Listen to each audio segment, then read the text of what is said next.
I gave a talk here last week, and I got the topics mixed up.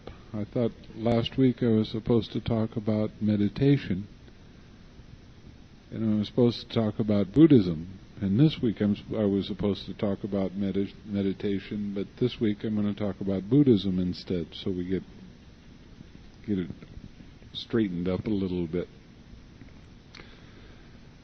It's really kind of interesting, the different ideas that people have about what Buddhism is. Some people think that Buddhism is a religion, where there's a lot of rites and rituals, and that you pray to Buddha for things to happen. But Buddhism isn't that. The Buddha was a meditation practicer.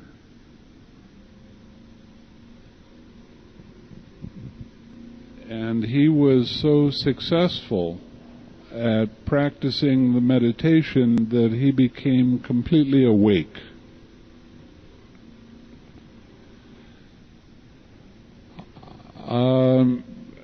A lot of times he's described as fully enlightened, but enlightenment is kind of a tricky word, because if I tell you something you don't know, then you're enlightened.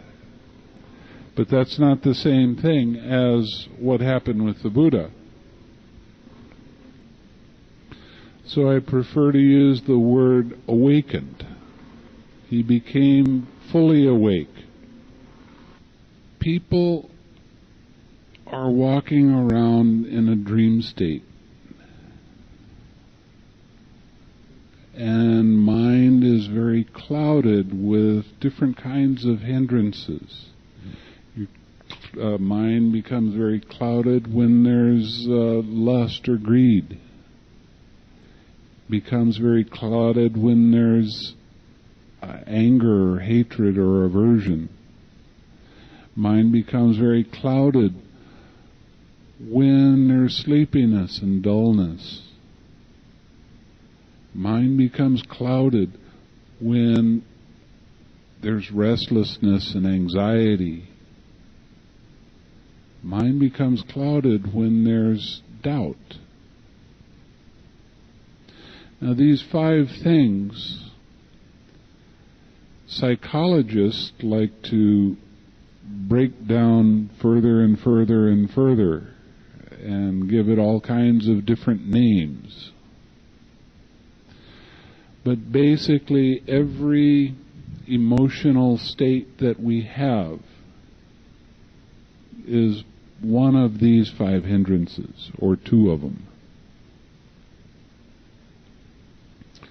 You say, well, where's fear in that?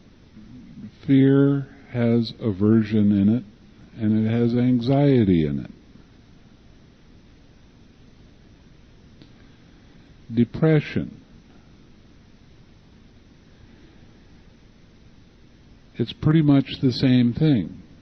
I can describe to you exactly how depression arises. And that seems to be something that's really, the more people can understand what depression is, the easier it is to let go of it. Depression arises because of feeling.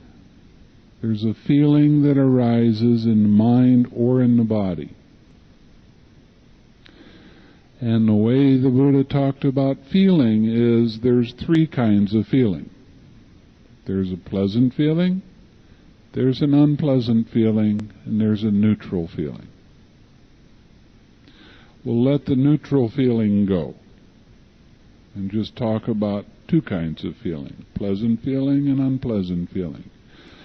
An unpleasant feeling arises. It can be from anxiety, it can be from not getting what you want,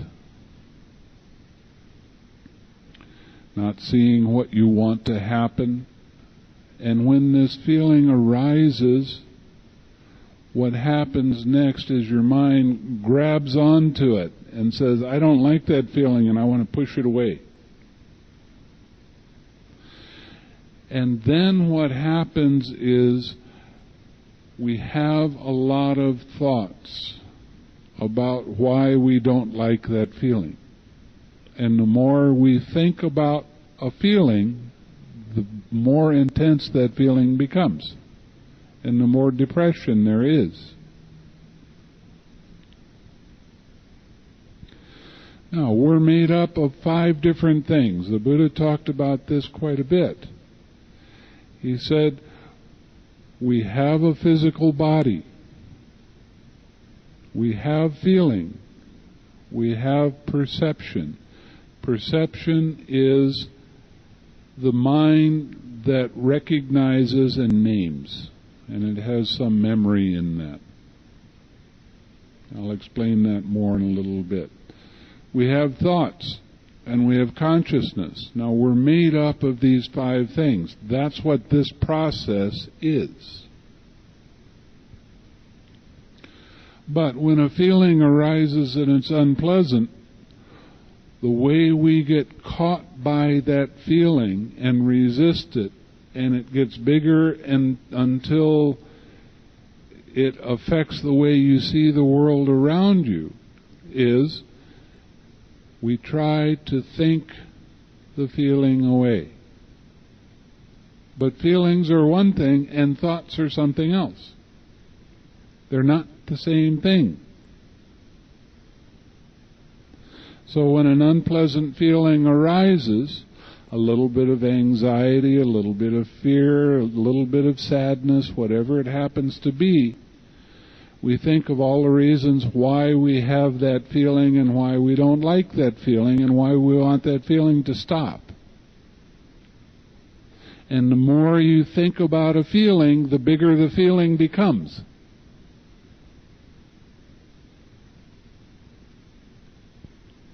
Now, the Buddha was very clear about this sort of thing. So what do? You go back to the instructions in the meditation. A sensation arises somewhere in your body. It doesn't matter whether it's an emotional sensation or a physical sensation. It is a feeling.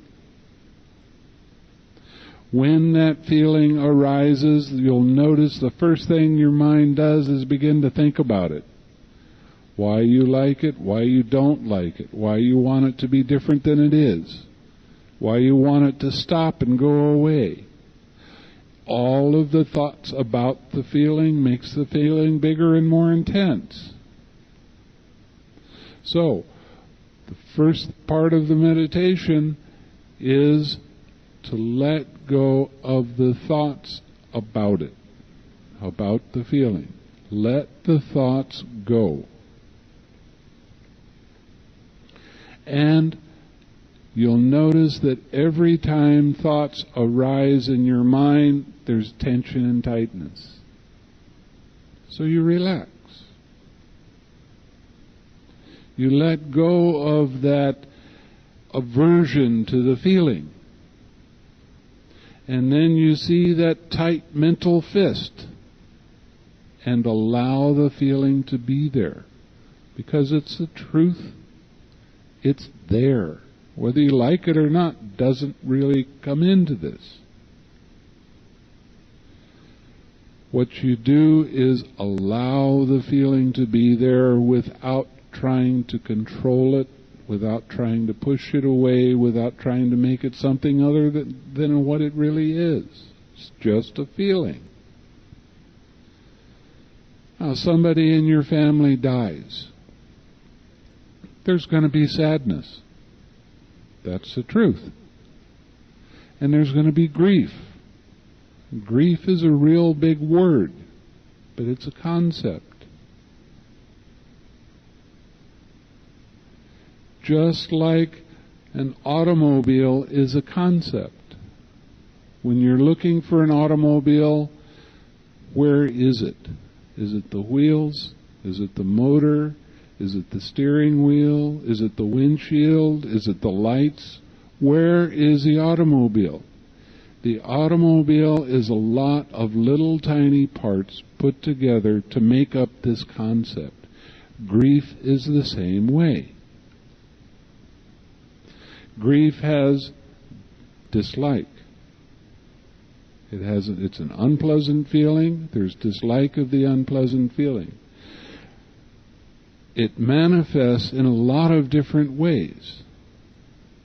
But it's all because of this tightness and the want to have the thoughts and the feelings stop because it's unpleasant. But when grief arises, it arises as a feeling first. It's unpleasant. There's sadness. There's anger. There's depression. There's all kinds of different names that we can give these feelings. But the truth is, it's just a feeling. And it is unpleasant. And that's fine for it to be unpleasant. Because it's the truth. It's what arose in the present moment. What you do with what arises in the present moment dictates what happens in the future.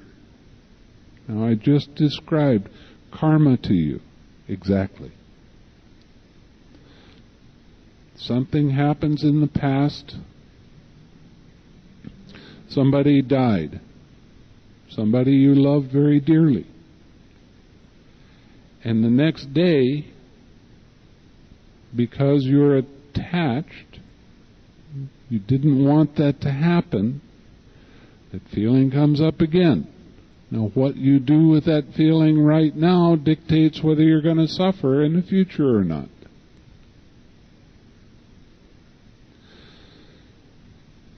The way we handle grief or sadness or anger or depression is all the same. First, you see all of the thoughts attached to that. And you let the thoughts go. Sometimes you can let a thought go and you start to relax and that thought pops up again. Okay. But when you really let go of that tightness and tension in your mind and in your body, there's a brief moment of relief. And that brief moment of relief doesn't have any thoughts in it. And you bring that mind back to wishing yourself well or wishing somebody else well. Now you can just barely get back, and your mind goes back to those thoughts and that feeling and trying to control it again. But again, you have to do the same thing. You have to allow that feeling to be there and relax into it. You have to let go of all of the thoughts. Relax. Come back to the feeling of loving kindness and wishing yourself well. And you're going to bounce back and forth very often, especially if there's a death in your family and you truly love that person. It's going to keep coming up. Why? Because of attachment. And I'll explain attachment in a little while. Now, I'm going to get into the Four Noble Truths right now, so you can understand what I'm really talking about. The Buddha rediscovered the Four Noble Truths. The Four Noble Truths are always here. But it takes somebody that's completely awake, that really sees how mind works, to recognize that these Four Noble Truths are for real. The first Noble Truth, there is suffering. There's pain, there's grief, there's sorrow, there's lamentation, there's despair.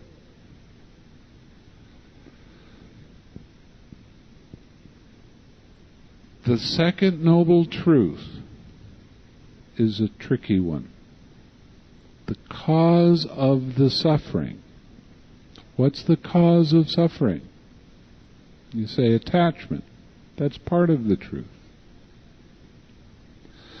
The cause of the suffering, the Buddha said, is craving. Now, what's the definition of craving? It's the mind that says, I like it or I don't like it. Okay, the I like it, I don't like it mind is craving. A painful feeling arises, and that craving is right there saying, I don't like it. I don't want it to be there. I want it to stop. I don't like this pain. I don't like this suffering. Did you hear how many times I said I?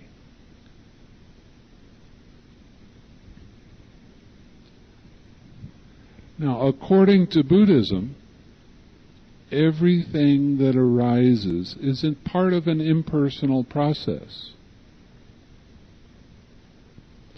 But we have a tendency to make everything personal. All of our thoughts we take as, this is me, this is who I am. All the feelings that arise, we say, this is me, this is who I am.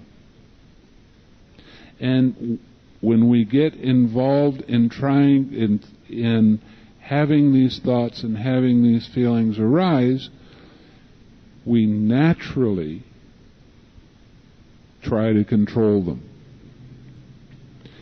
And that causes suffering. That's the cause of the suffering. Now, when you let go of the thoughts and you relax and let go of that tight mental fist around a feeling and relax, at that moment you're seeing the true nature of thoughts and feelings. They're just an arising and a passing away of phenomena. Because of past actions, these arise in the present moment. What we do with what arises in the present moment dictates what happens in the future. This is where free will is. What we do is we have the choice either to get involved and take all of these thoughts and feelings personally and try to control them, which makes the pain more and more intense. It makes the suffering much bigger. Or we can see that it's part of an impersonal process and allow it to be without trying to control it, without trying to control with our thoughts, without trying to push the feeling around and make it be the way we want it to be. Every time you let go of any tension or tightness that arises in your head, in your body, in your mind, every time you let it go, you're letting go of that false idea that this is a personal thing. You're seeing the way it really is. This is part of an impersonal process. It's not a personal process. It's impersonal. Now, yesterday my father died, and sadness arises right now. Because of this past occurrence, the sadness arises. What I do with the sadness right now dictates what happens in the future. If you hold on to that sadness and try to control it and try to ignore it and try to push it away, you can look forward to having that sadness get bigger and more intense, and stay around for a long, long period of time. And this is what they call grief. You can make the conscious decision to see this feeling arise. It's an unhappy feeling. True. It's unpleasant. True. And it's all right for it to be there. It has to be all right because that's the truth. So you let go of the thoughts and you relax. You let go of that tension and tightness. And you let go of that tight mental fist around that feeling. And it might only open up for just a moment before it starts closing down again. But that moment that you do that you relax, and you can bring your mind back to a wholesome object. The feeling of being happy, making a wish for your own happiness or someone else's happiness, it doesn't really matter. But feeling that wish, that's a moment of relief. And that is the third noble truth. That's the cessation of the suffering. It only happens for a moment. And then your mind will go right back to it. But when you start to see this as part of a process, instead of tightening down around it and trying to control it, you start allowing the process to go the way it's going to go. The moments that you let go and relax and come back to your meditation object, the feeling of being happy, making the wish for your happiness,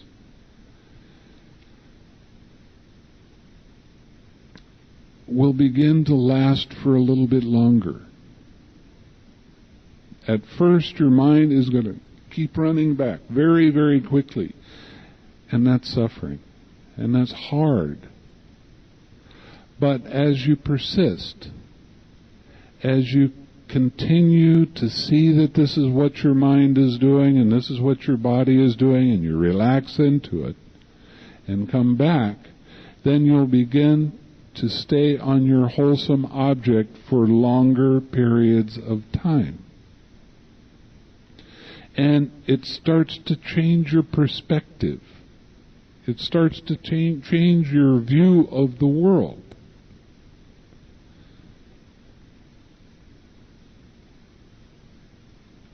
You start to see that mind closes down around some feelings. And mind, being the way it's been from time immemorial, likes to think about those feelings. So, as you start to let go of the feelings and relax and allow that feeling to be there and relax and come back to your object of meditation, you are experiencing the cessation of suffering for that moment. And that moment begins to last longer and longer as you see the tricks of your mind. And that's how you begin to let go of your attachments. Now, the whole thing with something as big and severe as that kind of shock of somebody dying is a real big example. But I can give you a small example. Somebody walks up to you and they say something you don't like. What happens in your mind?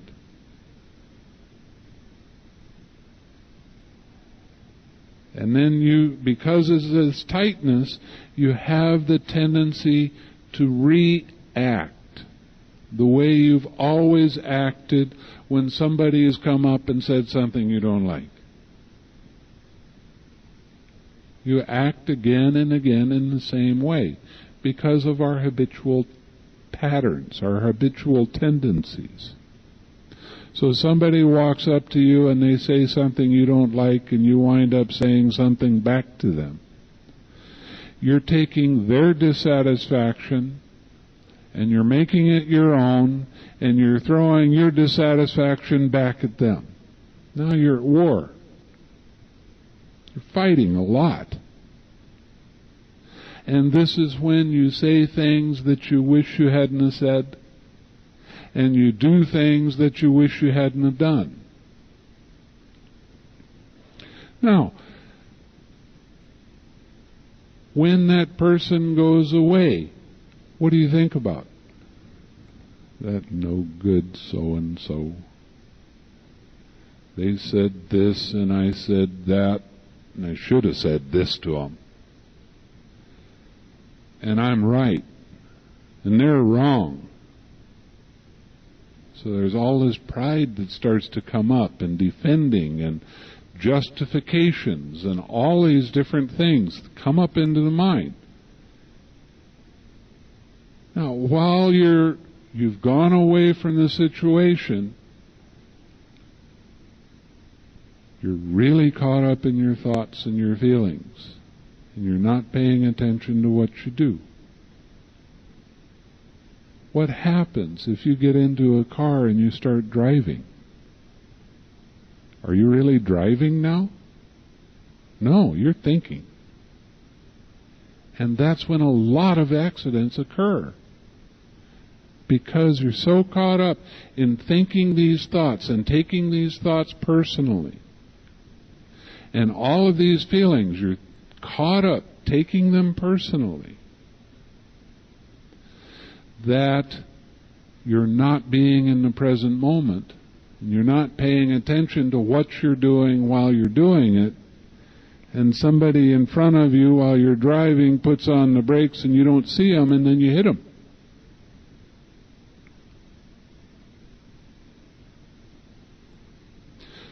Now, once you begin doing the meditation, like I'm teaching you right now, in earnest, and that means sitting for half an hour a day, and carrying the meditation with you with your daily activities, wishing other people well, seeing your mind run around and think about this and do that, and then you forget about it for a period of time.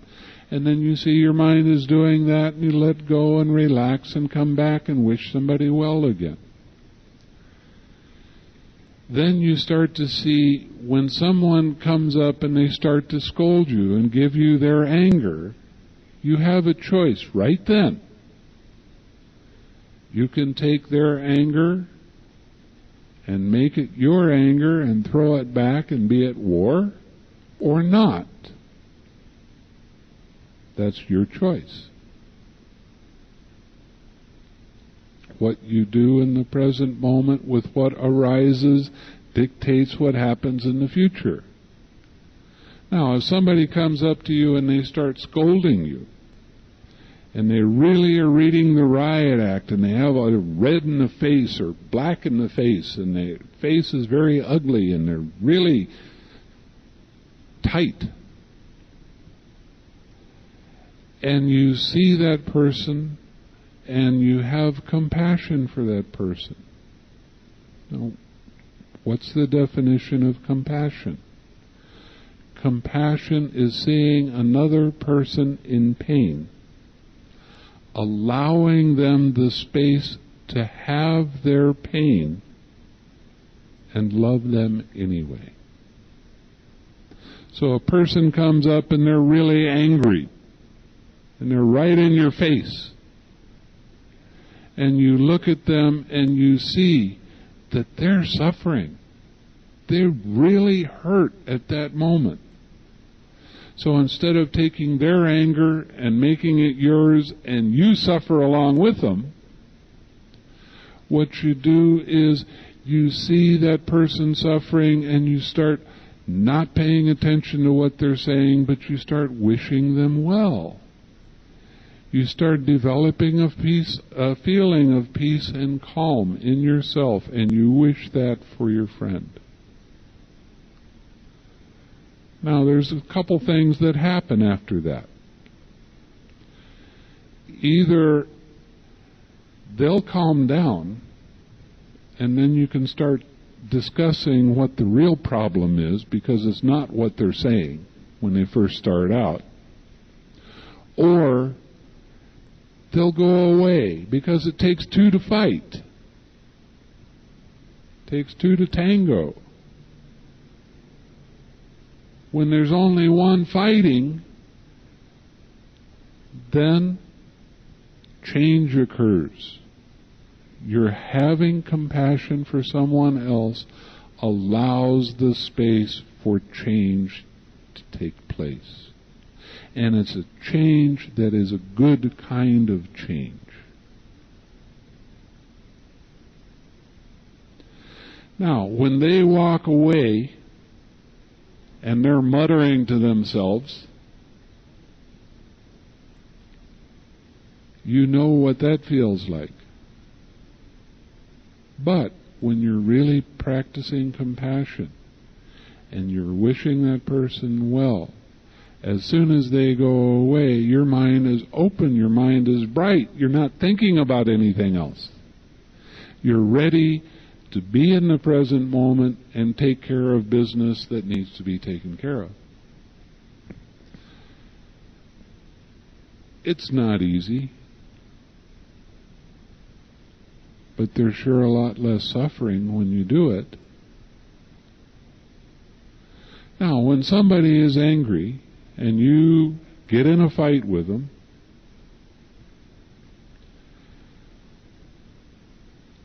the next person you see, you're still carrying some of that anger around with you.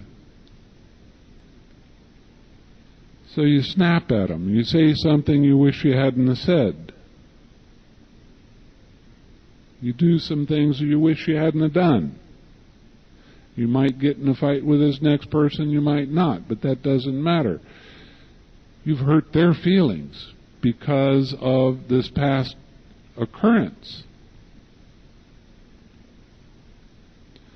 And it kind of goes like that for a period of time. Oh, leave me alone. I don't feel good today. And you go home, and any of your family members, you say, go over there, do whatever you want. I want to be alone. And you're exhausted, because it takes a lot of energy to be angry. And when you go to sleep, you don't sleep very well. And you kind of toss and turn. And you wake up the next day, and you're groggy. You're not clear. See how one little thing can affect your whole day if you take it personally.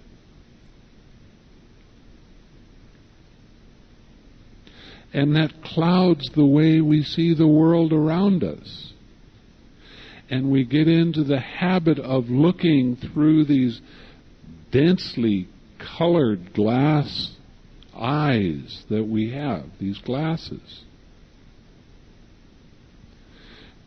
Because we keep on reacting to every situation. We always act with dissatisfaction, dislike, we act with sadness, we act with depression, we act with all of these different, whatever you want to name them. And we take all of these thoughts and feelings personally, and it starts to wear over a period of time. And it's real easy to get depressed and get worse and get worse and get worse, because it's an unpleasant feeling and you're not really getting the kind of rest you need, and you're not really being clear with yourself or anyone else around you. It's a continual process of reacting the way we act. But when you start practicing the meditation, instead of reacting, taking somebody else's anger and making it yours and throwing it back, you start responding. You start acting in a different way. You start changing your perspective, your view of the world. You're not taking everything so tightly around your heart and causing all kinds of physical problems for yourself and mental problems. Now, when I was talking about the meditation, one of the things I said about the meditation is that this is a smiling meditation. I want you to smile in your mind. I want you to smile with your eyes. I want you to smile with your mouth. And I want you to smile with your heart. Why?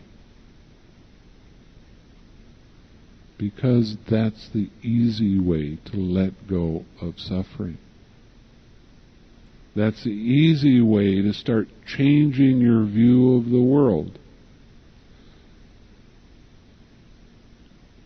And it's not just about sitting on a cushion. This is about living. Too many times people have this definition of Buddhism as sitting. Sitting in meditation, that's what Buddhism is all about. And it's not. Buddhism is about living a happy life, living a clear life, having a mind that's alert, not pulled down into heavy emotional states, having a mind that has joy in it, having a mind that's uplifted. That's what Buddhism is, about developing new habits that lead to your own happiness. And when you're happy, everybody around you is happy too. It's kind of contagious.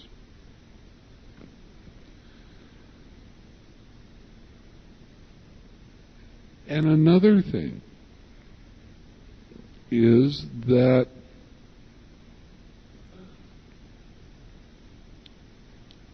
when you act and react in the same old ways, your perspective of the world is very, very serious. And whoever wrote the book of life did not come out and say that life is supposed to be serious. I've never seen it written.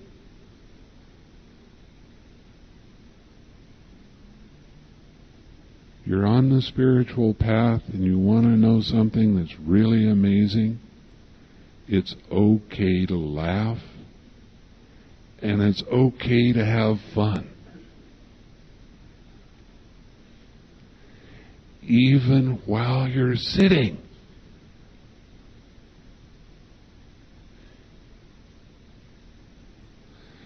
Look at how your mind feels right now.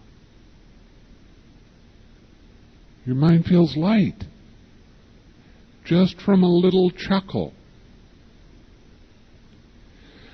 Now, when you start changing your perspective and changing your view of the way things arise and disappear, you start developing a sense of humor. In fact, that's how you tell that you're progressing on the spiritual path, is by your sense of humor. You start laughing at things in a different way.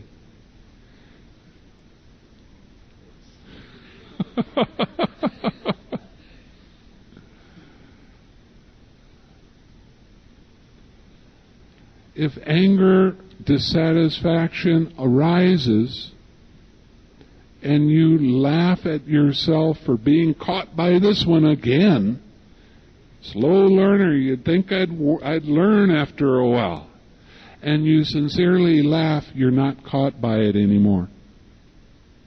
You've changed your perspective from, I'm mad, to, oh, it's only anger. No big deal. That's a major change. So developing the sense of humor about yourself is the road to mental health.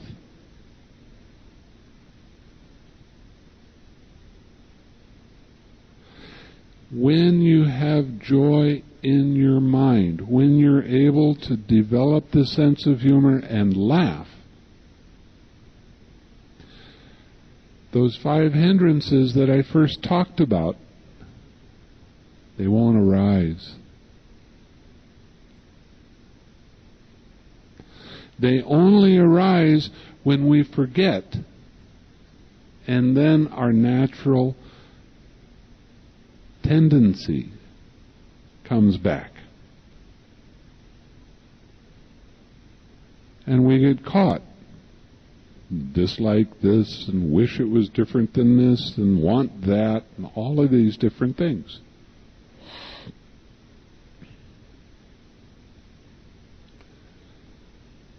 So, there's a key word in Buddhism that nobody really takes the time to give a definition to. Everybody's supposed to understand this.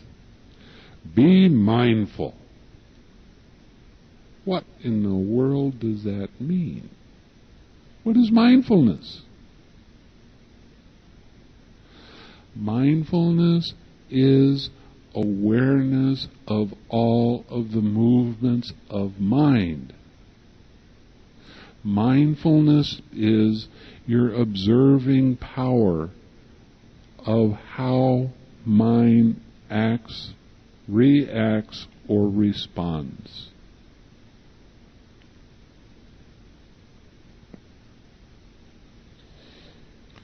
Yeah. Okay?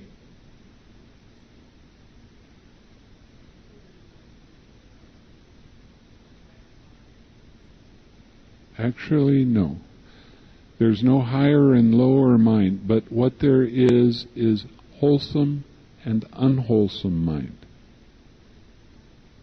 Okay, the unwholesome mind is the one that takes everything personally. The wholesome mind is the one that sees everything as an impersonal process.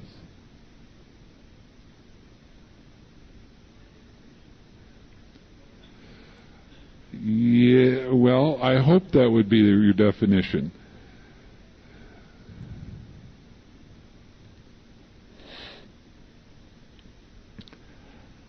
There's a lot of really deep things in Buddhism, and an awful lot of people try to learn what the Buddhist teaching is through reading about what other people say the Buddha taught. And they get into intellectualizing about all different kinds of things, and they become very confused. Most of my students, I don't want them to read. You don't need to read that right now. Just practice. You'll get to a point where you'll begin to really understand what you're reading. Now, this is my favorite book in Buddhism. This is called The Middle Length Sayings. It's 152 discourses by the Buddha. And because I use this book a lot of my students will get that book. And they'll try to read it and they'll think, I don't understand this stuff at all. But when I give a retreat, I read a sutta and explain what the sutta is talking about. And this directly relates to your practice.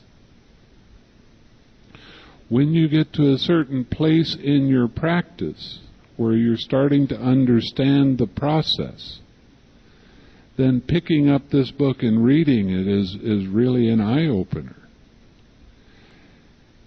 You just kind of sit back and go, wow, this is great stuff. When 3 months ago or 4 months ago you picked it up and tried to read the same thing and you didn't understand it at all. So in order to understand truly what the Buddha was trying to teach us, means that we have to practice and see how our own mind works.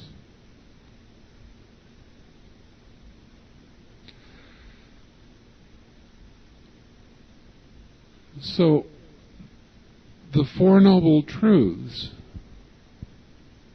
are the core of the Buddha's teaching.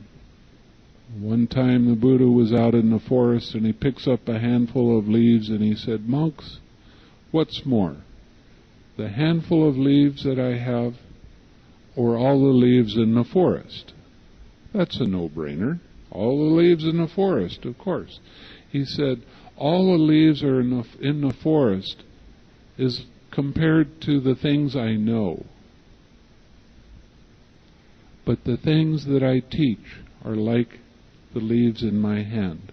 I'm just giving you the basic things that you need to overcome suffering.